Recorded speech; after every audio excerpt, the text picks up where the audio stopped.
Hey everyone, Anthony Fantano here, internet's busiest music nerd. I hope you are doing well. And today we have an exclusive conversation with the one and only Joey Valence and Brae. They had a fantastic record last year that I and my associate Giggins enjoyed quite a bit. No Hands, obviously. They did their deluxe on the record too. They've been dropping some more singles recently in preparation for their next big release, HYPERYOUTH, which is going to be dropping this month in the middle of the month. On the 15th. So we're going to talk about that and anything else that comes up in the conversation. Guys, thank you for taking the time. How are you doing? Excellent. We're Thank great, you. man. Thanks for having us. It's Yeah, a no pleasure. problem. With the album not being out yet, let's just kind of get into just some stuff and some sounds and some ideas, maybe features, whatever, just anything that we can kind of tell fans about at this point to kind of give them a heads up in terms of what they're going to hear. I mean, at least from the singles that we've heard so far, especially the title track, as well as Live Right. It seems like you guys are sort of like, trying to address these themes of like growing up and maturing and aging. I mean, what has kind of, I don't know, got you guys in such a short period of time? Because obviously, it's only been so long since the last album, and it's a very brash, over the top, fun, in your face, ass shaking party kind of record. But now, and obviously, What's Up is a song that, drives in that direction too. But simultaneously, it sort of seems like you guys are making more room for getting a little sentimental, showing your softer side. What's got you both so emotional all of a sudden, I guess, is my question. I mean, I really think we've had it in us like all along. It's just really sort of creating an avenue and like building a repertoire of music, and showing it to our fans in a way that we can sort of build up to a point where we can finally be open and allow our fans to grow with us when we're making this music. Like especially with this album compared to the other ones, it's still very much a club album, like through and through. But we both, have things we want to say and talk about, and found it really easy to do so because making the kind of music that we do, whenever you get to explore a different option of music, it just flows out so much easier because you don't get to do it very often. I feel like you can only write so much music about shaking ass. So, but You're yeah, not always in an ass shaking mood, is what you're saying. Not always. Not everyone should be. Like 99% of the time you should be ass shaking, but there's that 1% where you want to talk about some real stuff. What sort of percentage of the time, because other artists do this too with their music, like what percentage of the time are you sort of like ass shaking through the pain, because there is sort of like that other lane and subset of popular music where you are sort of like, it's sad ass shaking, you're sort of like, Right. it's ass shaking, but you're kind of depressed during. Depressed ass shaking. Yeah, that's true. A lot of the time you're trying to mask it, I feel like. yeah. Maybe I mean, I don't. maybe that's the next record. Maybe that is the next one. Yeah, I don't know if we really say on this record that you should mask it, but I Yeah. think all of our music is really just, this thing that's telling people to be confident and okay with themselves like 100% of the time, whether you want to dance. And we dive into a lot with this album. Like, we're all growing up. We have things that we're experiencing, and it's okay to feel a certain way, but at the end of the day, we're like alive, and that's cool. And yeah, so we're all just growing up, and that's really what this album is about. We wanted to just like say all the things that you experience while being scared to do that. So You talk about this being kind of driven, at least in a sense, by your connection with your audience, which obviously I mean, such a thing doesn't exist when you're sort of like just starting to grow your platform and you haven't been able to build that listenership yet that you sort of like turn into a full-time gig. What is it that you guys feel like you've personally learned about the people, the demographic of listeners who follow you and care about your music so much, in the process of, sort of like continuing and building this into a full-time career that, has gotten you, I guess, like in the mood to connect with them on this level emotionally? Because it seems like you're kind of just starting a conversation here, not just like merely reflecting feelings that you guys have, but it seems like you have an idea you want to communicate and you want to make sure it's like registering with, your listeners. So, have you been able to have this opportunity to sort of like hear them out or get a sense of who they are and what their anxieties are, what their feelings are? Is that sort of what has led you guys to want to start this conversation in this way?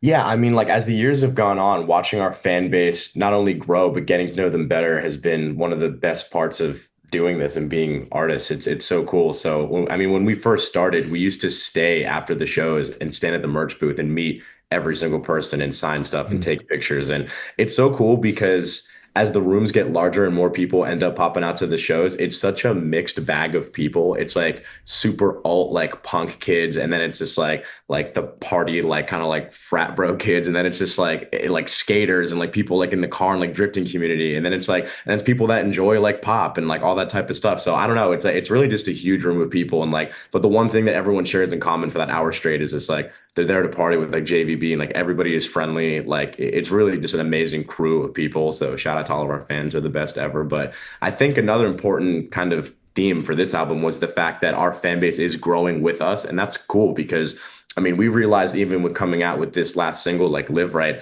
sonically it sounds very different from the original stuff that people were used to hearing, but our crowd is very like mendable to the new kind of noises and sonics that we're bringing, and it's really refreshing, and we're just excited for everybody to hear all this stuff. So yeah. But before we dive into some of that, I'm sorry, is the car drifting community a strong contingent? Like, Yeah. how is this showing up? Are people doing donuts outside the venues You know when you what? guys are like pulling I don't up? want to Like, turn our shows into like a giant concert cops are getting called, but yeah, right. man. I love it when car guys like pop out. We've had kids like bring like their detachable like steering wheels to the show and like have me like sign them and stuff. I mean, I'm such a nerd for cars, and you know, we have our like hobbies and niches that are obviously sprinkled throughout the music, and people know that now by following us. So yeah, shout out to all the Okay, cars. so it's them picking. Now, see, that's not a thing that I nerd out over, Yeah. but you're telling me this is like something that you're kind of sprinkling into the music, and like people are into that world, are kind of like picking up on it, and they're like, oh, I'm into Yeah. this because you're referencing something that I'm into. 100%. I mean, Joey references this like all like the Pokemon and anime Yeah, stuff and all that noise we and just talk about shit we like a yeah. lot of the Right, time. right, right. It's No, like, you know, absolutely.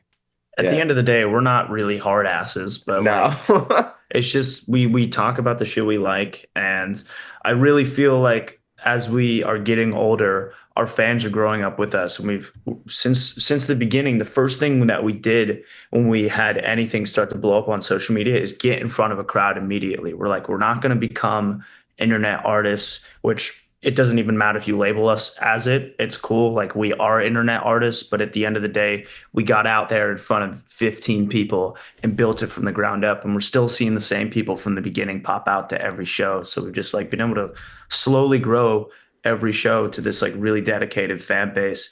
And we feel like they're really growing up with us. And so as we have more things to say, and as we grow a fan base of people who listen to all these different types of genres of music that we're inspired by come into the show, it's like everybody has a connection to anything that we do. And like Live Right is like our most our highest sort of rated song that people have talked about in a while in terms of like this is the best JVB song. This is like better than anything else they've made. And it's so refreshing and cool to hear that because it just means that people are here for us and not entirely a certain genre or coming for one specific thing.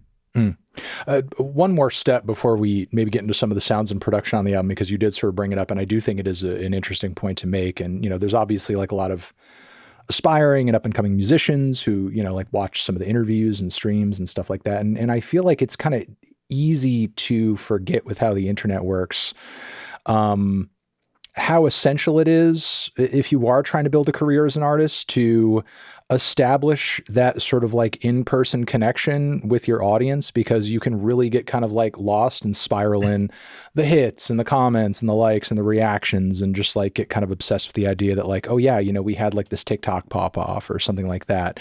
And then, you know, those artists who on paper, if you want to call it that, you know, that might be something that you can pitch to a label really effectively. I mean, labels do have all these like weird expectations these days in terms of like, oh, what are your Instagram numbers like before we, you know, put out your next project? But simultaneously, like some of those artists that have those biggest numbers can't sell out a venue, you know?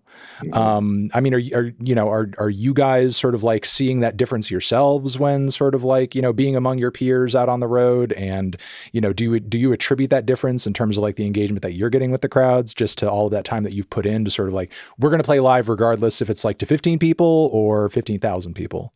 Yeah, I mean, like that's no matter what. I mean, you just said it. Like, we don't care if we're in front of 2 people or 2 million people. We're putting on the same show, like regardless. But I think another great point is like the difference between numbers on social media versus like in person. I think a great example of that is like, I don't want to like name drop, but like Turnstile. Like they're like Spotify numbers are actually quite like low, but that doesn't matter because they're selling out like stadiums. You know what I mean? So like Yeah, the I've live never seen a aspect. video of a turnstile show that like wasn't crazy. Yeah, no, that's what I'm saying. So like it really does the social media can really be like smoke and mirrors because you're just like, I mean, I think the most I mean, live music isn't gonna like go away. Like that's the tried Mm. and true. Like people are gonna pull up like to the live show. So establishing that like from the jump for us was super, super important. Yeah, that in-person connection is more important than anything. So the fact that we were able to start it and grow it like right away, really have that connection and know that anywhere we go, people are going to show up. We just did a free show in Hollywood, and honestly, we thought like 200 people Maybe, were going to yeah. be there maybe, and like 1,200 people showed out just like on a whim for a free show. It was just so cool. It's really awesome to know that people are dedicated to coming to a live show because they know we're going to put on a fucking good live show too. Yeah, We're up exactly. there because we care and we perform from a fan perspective. Yeah. Like we didn't grow up going to see a lot of music in our area. So now that we're sort of older and have this platform, like we approach every show from a fan perspective. We know what we want to see when we go to a live show. So we Mm. just emulate that and make sure everyone leaves being like, that was the best show I've ever seen. That was the best show of this festival. Like that's our whole mission. We want people to leave with that feeling. Yeah. Yeah, I mean, I think you know, it is an important topic. So I do want to say this one last thing on it. I do think there is sort of like a thirst and desire among a lot of young people for some kind of like IRL, especially after the pandemic, like an IRL experience, like a community, some kind of connection. Like I was just in Boston yesterday to see Clips, but I was having lunch at this, you know, place, you know, on this main street down there where there's a lot of venues, including the Middle East down there. Oh yeah. And, you know, in front of the place where I was eating, there was a line coming down the block, you know, to get into the Middle East in the middle of the afternoon, you know, like literally at noon. And, you know, when I left, I was just asking a few people in line, like, what's going on here? You know, there's like literally a line all the way down the road. Everybody wants to get in. And everybody was just like, oh, it's just this random local punk show. And it's like, oh, this isn't like some kind of big name 3-5 million artist, you know, Wow. sort of, you know, monthly listener So artist cool. who's on Spotify or whatever that everybody's like lining up for or something. It's like, oh no, it's just like a bunch of local bands and we're just all dying to go see them. And it's like, that's awesome. You know, it's like that's what local music and sort of like local venues should be sort of like, you know, pulling people out for. So For sure. Totally. I love again, that. IRL I'll clip experience this is real quick. important. No, Clips was great. Clips was great. Amazing. The I'm the so show was jealous. amazing. All right, so yeah, let's get into a little bit of the stuff with the production because it does seem like, you know, some of the instrumentation and production is like matching some of those sentimental vibes that are working into some of the songs. You know, you do have like some pillowy, fuzzy, melodic beds of synthetic instrumentation that, you know, sound occasionally a little vaporwave, a little Porter Robinson, I suppose you could say. My God. Maybe some like, you know, electro indie pop from the 2000s. What is it about this sound, this aesthetic, this era that you guys are very specifically pulling on in order to sort of like, you know, usher in some of these more sentimental feelings that you're kind of referencing on these songs?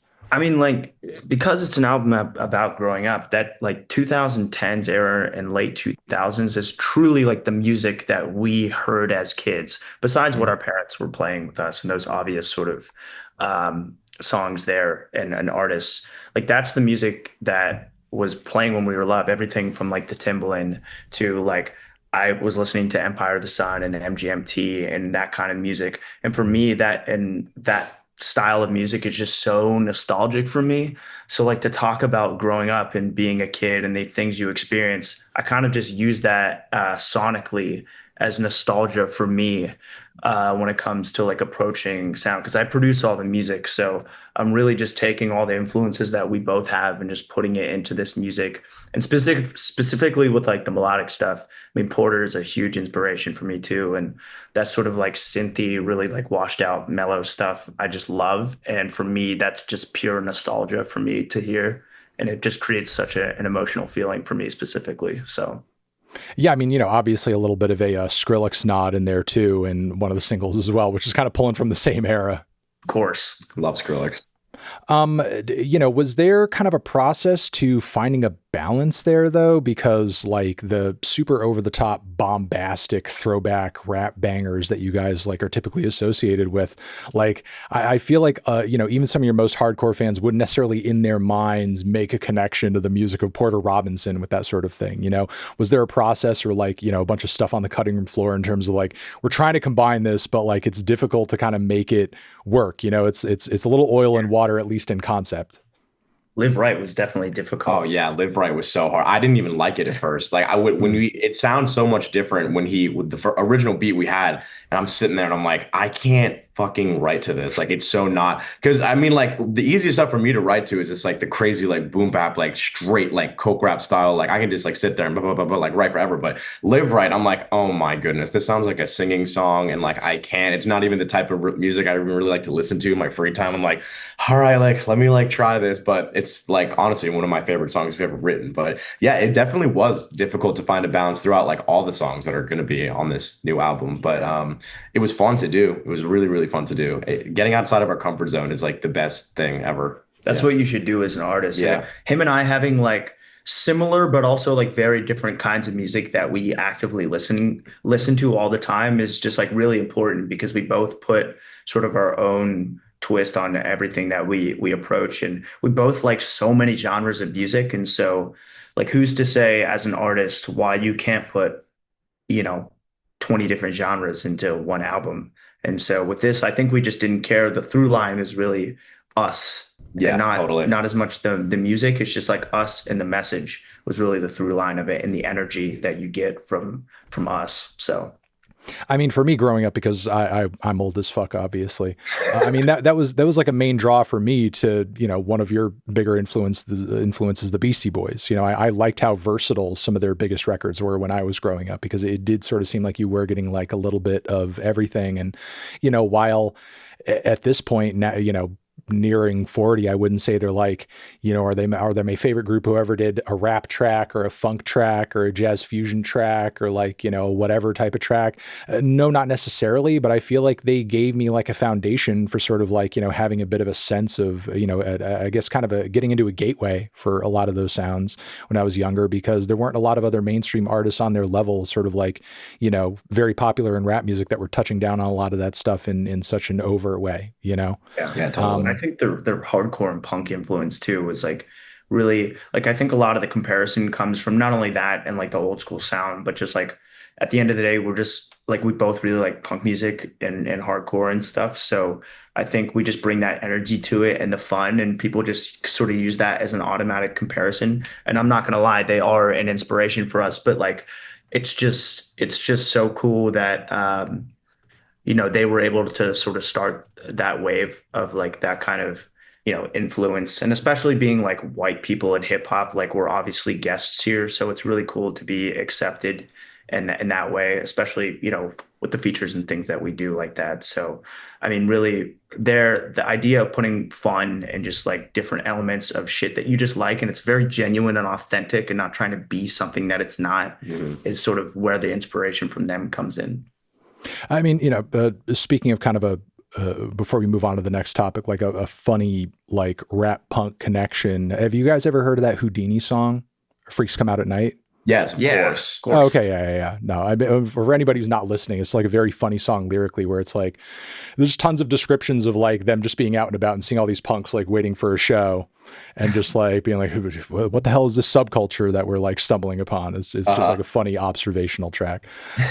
But anyway, yeah, no, I mean, I think like you guys are coming up with your own amalgamation of different genres that make sense for the time period that you're in. You know what I mean? And that's just sort of like, reflecting in a different way, but speaking of like trying different things, you guys are also doing like a little bit of sung vocals as well, like on this record too, like which is, clearly a change of pace. What was that a process as well? Sort of like getting that down right. And sort of in your experience, like, are there different sort of like mindsets you need to put yourself in when it comes to like singing versus rapping, or is there more overlap there than maybe someone would assume? I don't know. I mean, it definitely was a little bit difficult to see how we could approach that, especially us doing all the singing vocals Mhm. like on Right. the record, like except for one of the songs. But you know, it's a lot different than sort of the stuff that we're used to. And with like my past, like I've done a little bit of singing in the past and used to make like more electronic music and do it before. So for me, it was a little bit easy to like know what I was used to voice wise. But for both of us, for this context, it's completely new. So we kind of just did what felt right.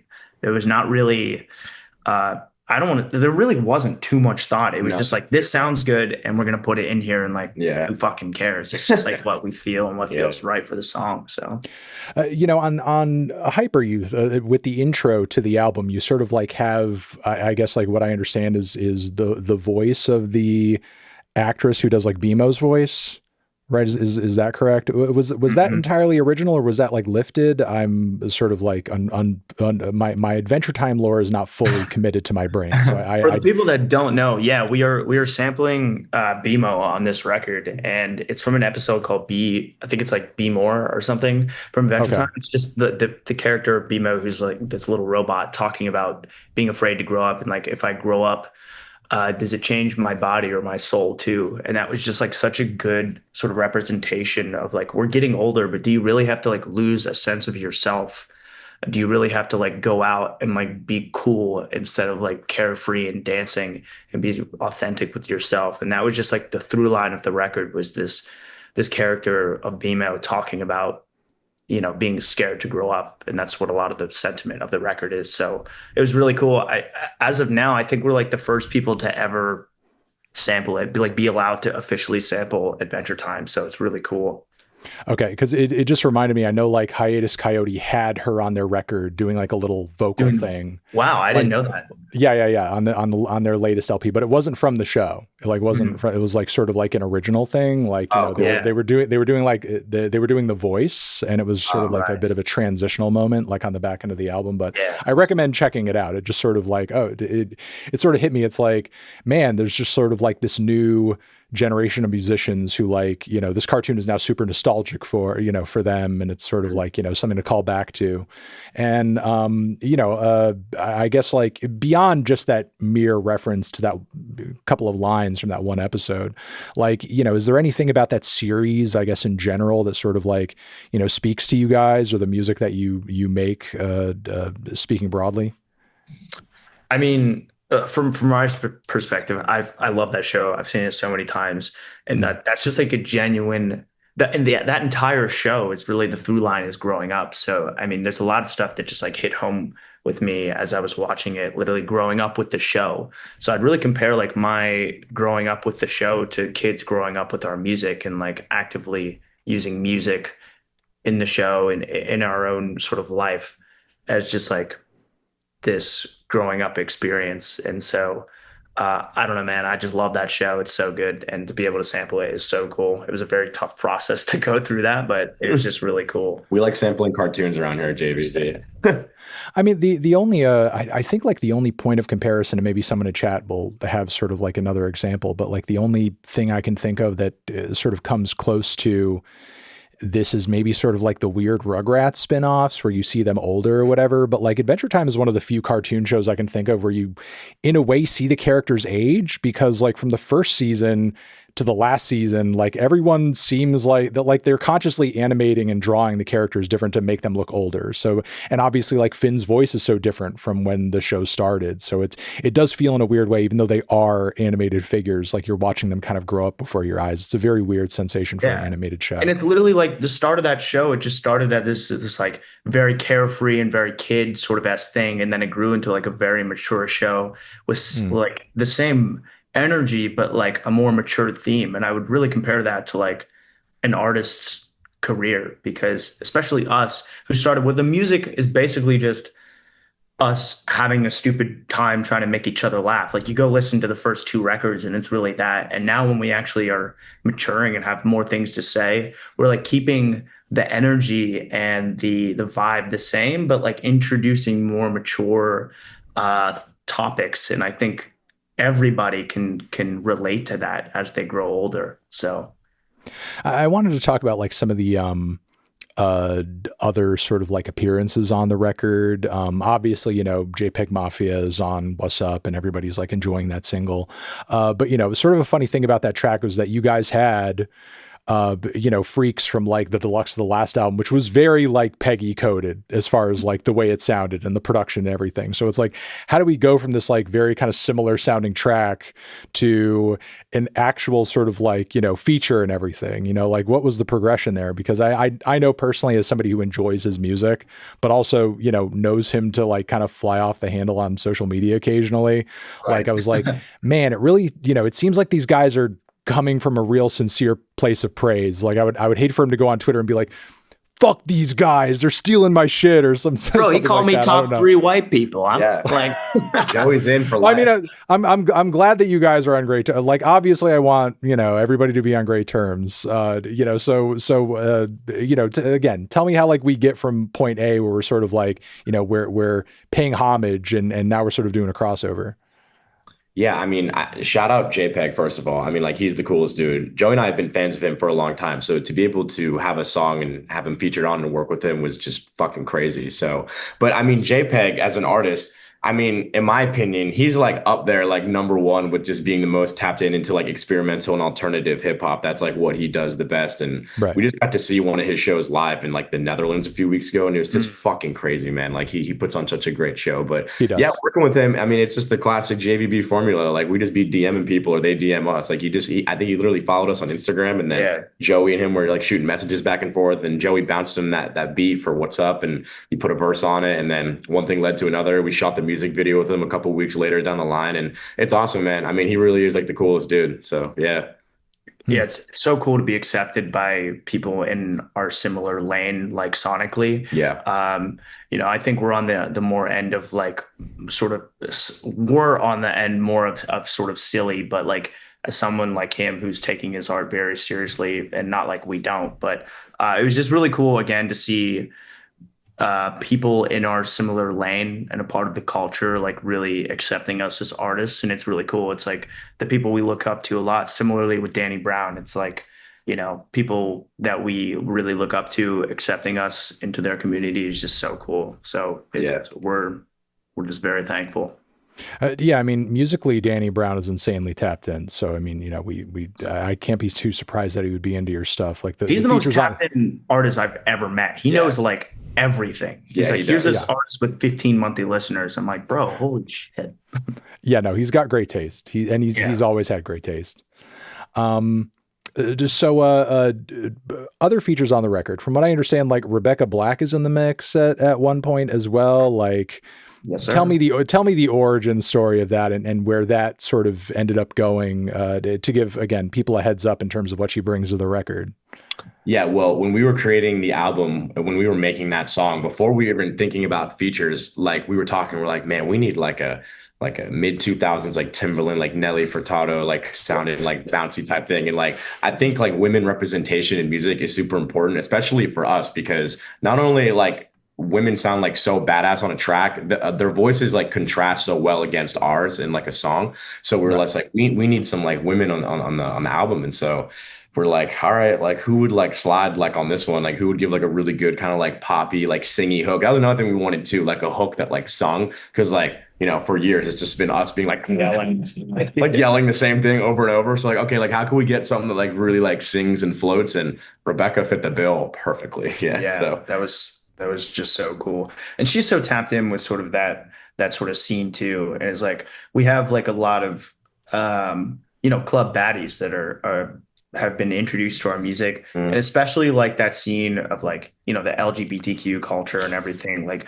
there's such a big sort of inspiration for us as well, and like they're just tapped into our music. So it's really cool to have her and just like have a song for the baddies, because like that's, you know, we're baddies, we like it. That's the fun shit. That's the fun shit, man. We just want to have sort of that representation there, and again, like having a female voice on our music was really important to us for this record. So yeah, and her progression as of late has been insane. I think like her latest kind of little EP thing is like her best thing yet.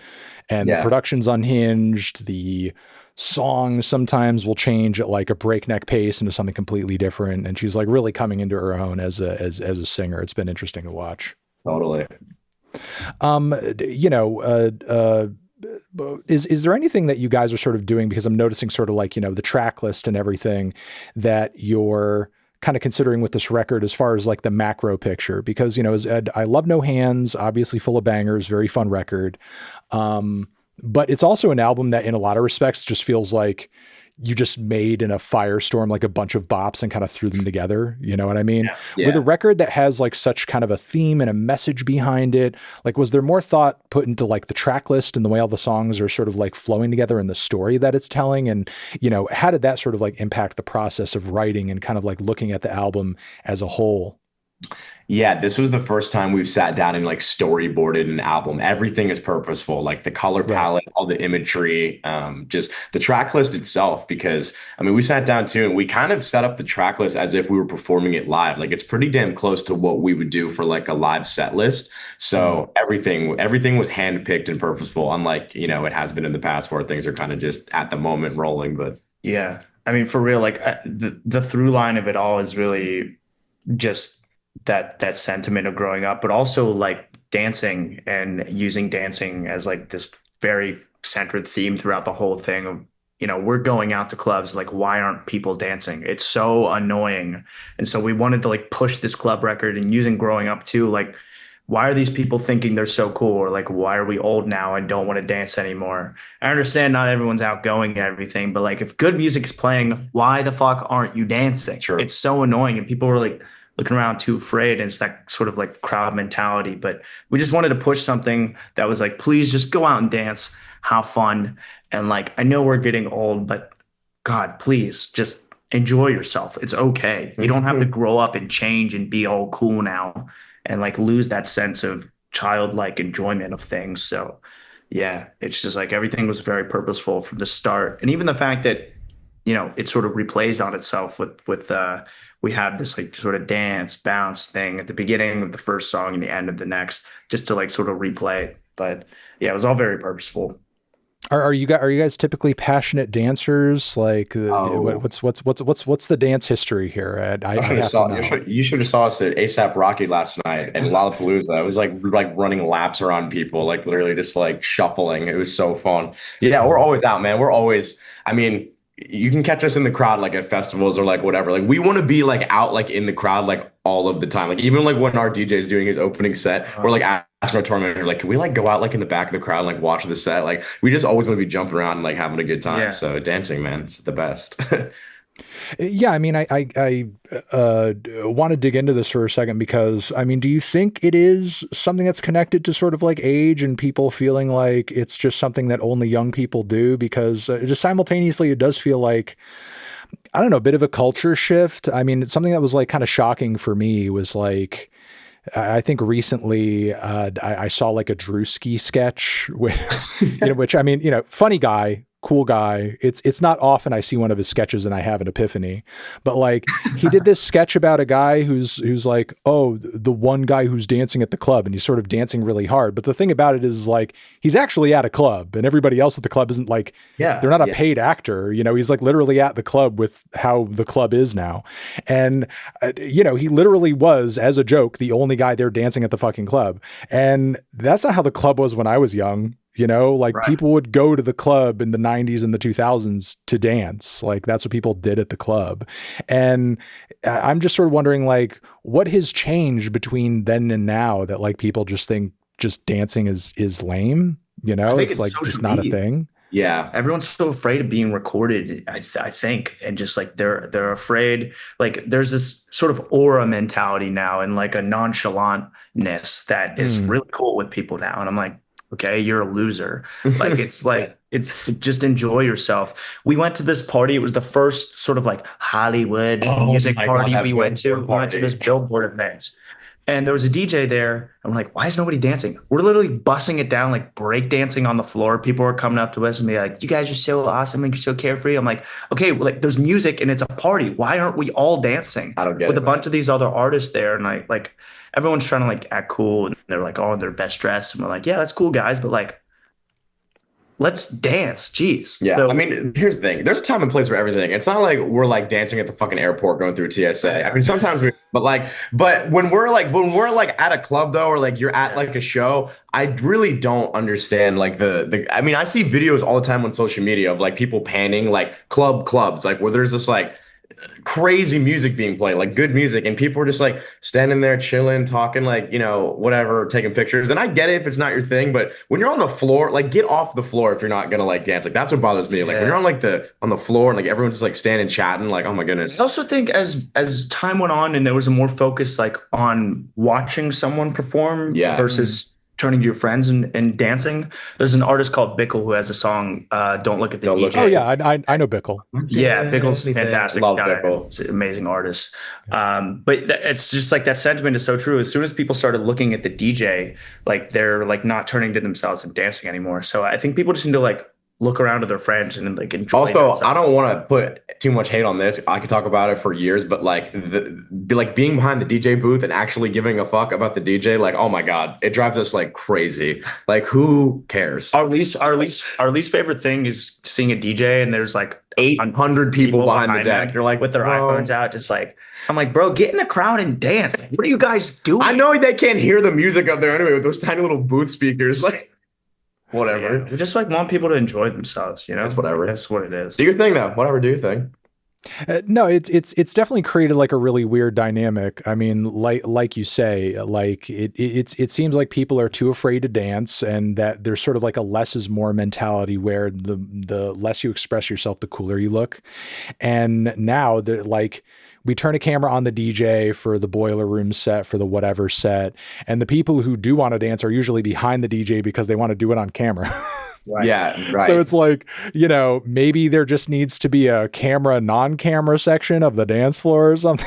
I don't really know what back like a Soul Train vibe. We're like, I'll remember all those videos where they're just like Oh my going God. like crazy. Oh my Right. God. Like that shit was the best. But you know, a lot of artists talk about like the phones being an issue, and like I think it is, but I don't think that It's not. Like It's not the I phones. like recording artists, and I occasionally like put my phone up and record stuff so I can have it in my memories and remember it. But like the issue really is just like people sort of not wanting to dance because the people aren't around them dancing, and then it just like follows through the whole crowd.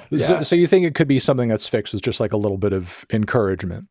Yeah. I know it's encouragement because when we pull up to places, as soon as we like be starting the shit, I swear, like as soon as 2 or 3 people start dancing, they're like, okay. And then like everyone starts loosening up. It's like being the first person like at the wedding party to like Yeah, get on the get dance on the floor. dance Like nobody wants to be the first person, but it's like, Or like a middle school dance. It's like man, you gotta yeah. start it. If you start that, if you start dancing, I'm People gonna join. Yeah. that's really Okay, it. got it. And you know, obviously, like this has been a huge point of, promotion and messaging for like, you know, Tyler too, with his newest record as well. So, you know, I mean, hopefully it's something that more artists care about, or sort of like more people just kind of like, I don't know, aren't so self-conscious about, especially considering like we're talking about a genre where it's like, you know, obviously hip hop has shifted so much over the past like 50, you know, or not 50, but, you know, 5 decades plus.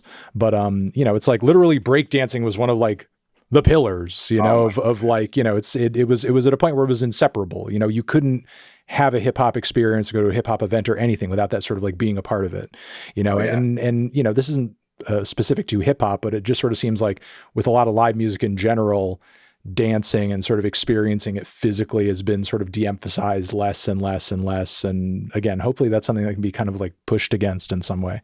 For sure. Totally. I don't necessarily think like everyone's like make hip hop fun again or whatever. I'm like, hip hop is what it is and it evolves with the culture, and that's perfectly fine. Not every artist has to have dance hip hop or pop music that's really danceable. Like, Oh, yeah. not artist has to take their shit how we do and just be like, oh yeah. But like, you know, it's okay to have serious music and there's a lane for it. I think we just have this like pocket that we know really well, and we allow people to have that experience. And I don't want to say we're the only ones doing it, especially with the new Tyler record. It's like just a perfect sort of opportunity for that conversation to start about dance music. And so we just want to like create a lane where people can act freely, you know, at a show or something and feel. And also like with that complaint you were just kind of voicing there, like, I feel like your average person kind of throwing that out there is like waiting for somebody else to make the fun for them to join in on, as opposed to like you just said, like at the club, you can just start. You could just start doing it. You know, it's like the club is one of the few places where you can just literally break out into dancing and like nobody's going to stop you. You know, it's like You're supposed to do it. Nobody's going to call the cops and be like, I think there's something wrong with this person. You know, it's like it's completely socially acceptable to do. Yeah. You know? There's literally like, a song where I talk about that in the album, like bust a move. Now they put me on a blacklist is like one of the lines in our song is this love that's on the record. And it's just like, you know, going to the club and nobody's dancing, but you're the only one going crazy. So people think you're on shit or like they're going to kick you out for going too hard. It's like, I'm the only one who cares. Like I'm the only one having a good time. Yeah. So it's really that sentiment for real. I think that's a lot of it. No, it's true. Like there is, I think, like a very kind of like bottled up conservative, not conservative in like a right wing kind of way, but conservative in a social way, sort of like social order where people presume that like if you're not kind of like, you know, holding everything in and you're letting too much out, it must be because like you're on something or you're doing something or like, you know, you're cracked in the head or some shit like that. Yeah. But moving on to a little bit more of the production and sonics of the record, you know, going back to like, you know, the cute little Skrillex nod that you guys gave on the record. Are there any sort of like, you know, crazy, unexpected or interesting samples that you guys were able to pull on in other beats on the LP that you were really hyped to be able to clear, or maybe you couldn't quite clear that, you know, might have resulted in sort of you guys taking a different direction? Maybe a certain song you ended up kind of like throwing away because you couldn't make it the way you wanted to make it. There's a few songs actually. We were able to clear like this Africa Bambaataa like Kraftwerk sample. The Planet Rock. Yeah, one of the first hip hop songs ever. That was so cool to be able to do that. So sick. I was making this track at the beginning with this Midnight City M83 sample, and we weren't able to clip that unfortunately. But I mean, like sampling, especially because our music is so sample heavy based, it's really cool to have that freedom now to like be able to sample anything that you want most of the time. It's unfortunate when artists are very protective of their music and like don't allow it to be sampled, which I understand. Artists are free to do whatever they want. But I think just so much of our artistry comes from sampling, and especially in hip hop based around sampling. It's really cool. But yeah, there's like it's Bobby Caldwell sample on it, Cry. That's so good. Love that song. We wanted to sample Jay-Z on Hyper Youth, and unfortunately couldn't clear that.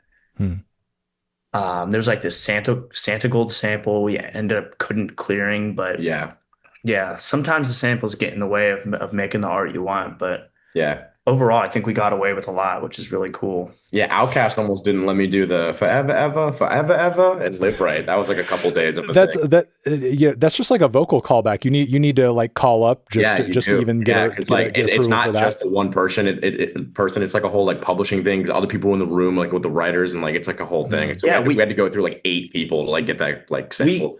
Jay-Z literally was like, yeah, you can use this sample on the record. And then the other writers were like, nah, it was like such it. And I was like, bro, if Jay-Z said yes, why can't we use it? There's so much politics with the music stuff when there's like a bunch of writers on a track. It's very annoying. Yeah, crazy. But as a producer though, and you know, I would love to get your thoughts on this, because some of the ways that you make beats and the way you approach like certain samples, it does have like a very kind of old school flair to it. And I sort of wanted to know like what your philosophy with that is, because nowadays it sort of seems like we are in a very kind of like dawn of a new era for producers, because you have a lot of producers out there who are just sort of like sampling AI, or they're sampling sort of like, you know, random splice stems, you know, that they're like, you know, getting from some other place like that, you know, like a library of stems and that sort of thing. Or like, you know, all of these like random obscure Reddit message boards where people are like digging for like, oh, hey, here's this record I found this digitized copy of, and there's like no rights holder for it anymore. You know what I mean? So it's like, you know, free game for anybody who wants to jump on it. Like, do any of those avenues inspire you or interest you when you're pulling together beats? Or, you know, because again, your philosophy does seem kind of old school with how you assemble stuff. Yeah. I mean, I wish there's definitely so many avenues for sampling, and I wish I had the time to like really dive into stuff that wasn't so obvious and like crate dig. Cause most of the time it's really just coming from like crate digging on Spotify, and there's this website called Tracklib that is like amazing for like catalogs of music to sample. Mm. So it's a lot of looking through that. Um, I wish I had like a better answer of like how niche I get with my sample digging, but it really isn't. It's kind of baseline, and I just like sort of like the music that I like, and we like the music that we like, and just go out and sample stuff that is like pretty immediately on top of the head. But just from a producing standpoint, I just like stuff to sound really dirty, and I've always loved working with samples and to have something sound like it's not perfectly squeaky clean and be able Mm. to not like reproduce something and like, make sure everything's in its own little pocket. I just want stuff to sound really raw and like purposefully messy because I just like music like that. So. Yeah.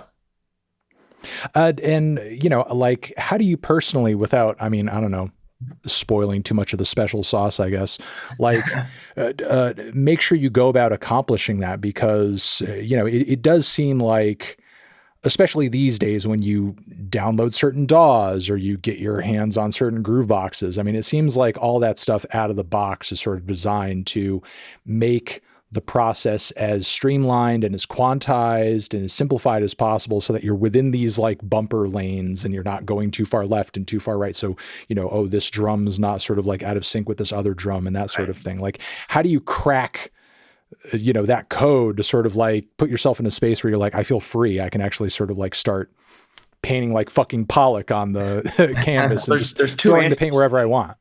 The one first answer is I don't know what the fuck I'm doing.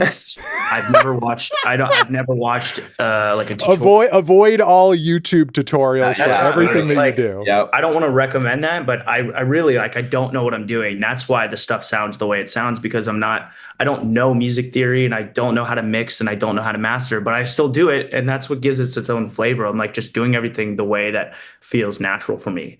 Number two, I don't use any like patterns. I don't use any MIDI. It's all just like bounced right to audio. And so it gives me a lot of free roam with how I place my samples. And I actually do like production breakdown. I did one for No Hands, and I'm going to do one for this record too, just showing people like literally how I do everything on it, because I think people should have that knowledge. But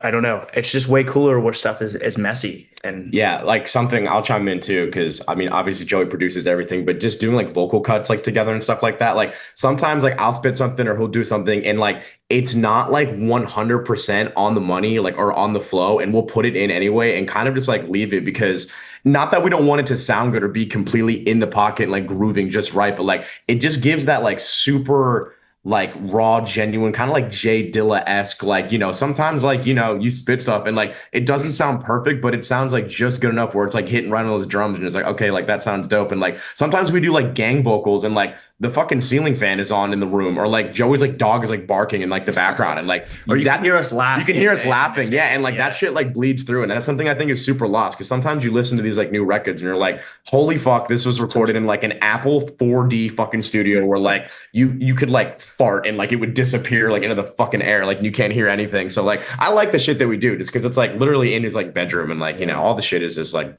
done by us. So yeah.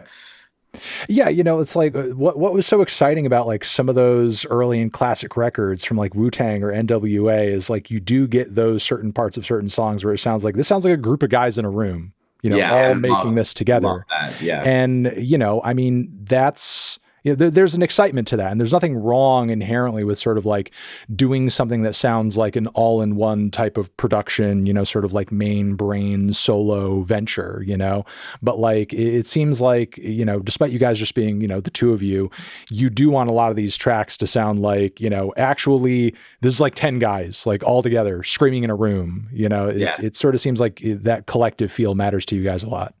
Yeah, totally. Especially from a live setting. Like once you get to the live setting of it, it really is a bunch of people in a room. So we're actively like making the music with a live setting in mind, because that's so what it's like. The whole sentiment of JPB is you don't get it till you see it live, because it's just so much different experience.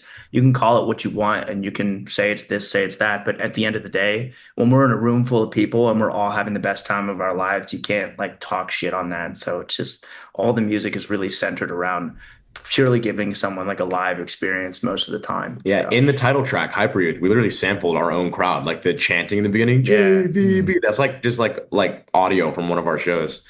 Yeah, and when you're doing those like gang vocals and stuff, like you're automatically giving the audience instruction on like, here's the part you're yelling, you know, Exactly. essentially, you know, to sort of like Right. invite them in on the process, essentially.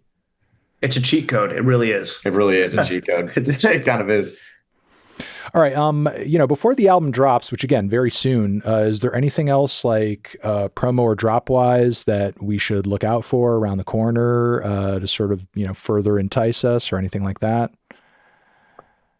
I mean, we're doing another free show in London. Like, Listening. Okay. or listen. No, I'm kidding. You fucked up. Radius clause. Radius you know, clause. stuff like Uh-oh. that. Okay. We're doing a listening party.